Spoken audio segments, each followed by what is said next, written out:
Hi there, Eric Beard back with another round of videos for frontal plane movement on the slide board. Again, focusing on the lower body. So with this slide board, the Ultra Slide, what I've done is I've shortened up my range of motion as small as possible. So if someone's getting used to the slide board, we want to have a relatively short range of motion until their balance and stability improves. As that happens, we can lengthen out the slide board to as far as they can handle. With the slide board, there's going to have to be a steady pressure on the front leg and a lengthening, or the lead leg and a lengthening of the trail leg, which most people aren't used to.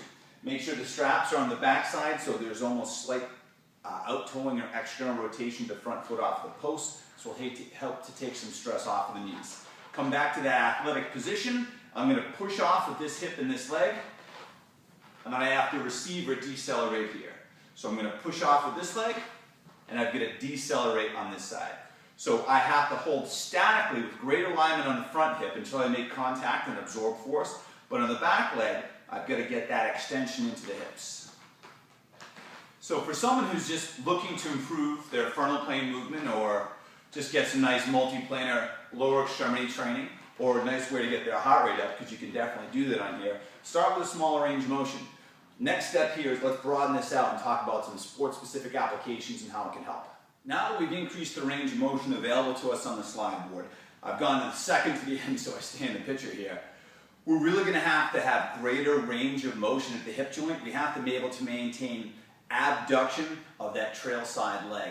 So as we get into that athletic stance and we push off, I have to have this isometric contraction on the back side as well as an isometric contraction on the front side. So there is active ab and adduction during this exercise, but the stabilization component here and here is huge.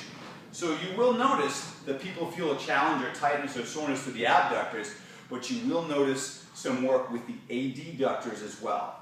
Now the application here, tennis, soccer, any sort of change of direction, you want to dodge your cat and dog as they run through the living room chasing each other. You got to move side to side, that's normal.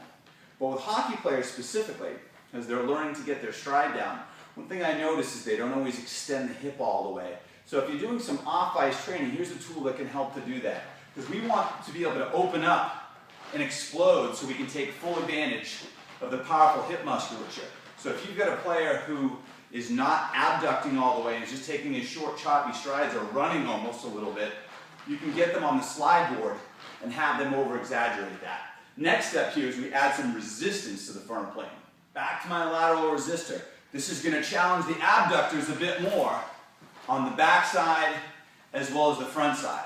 So if one of the things that your clients, patients, or athletes are noticing is that there's too much work in the groin, add some abduction resistance, some forces that are pushing you together like this, and it can get more work out of the glutes as opposed to the adductors. So again, we're working on the ability to ab and adduct the hips, stabilizing the frontal plane as well. It's a nice way to get the heart rate up and increase strength in the hips, moving side to side. Make sure they have that athletic stance, make sure they're square, make sure that they have basic control, and then you can add some dynamic movements to this over time. Of course, plenty more to do here on the slide board. I'll be back with more. Thanks for watching. I'm Eric Beard.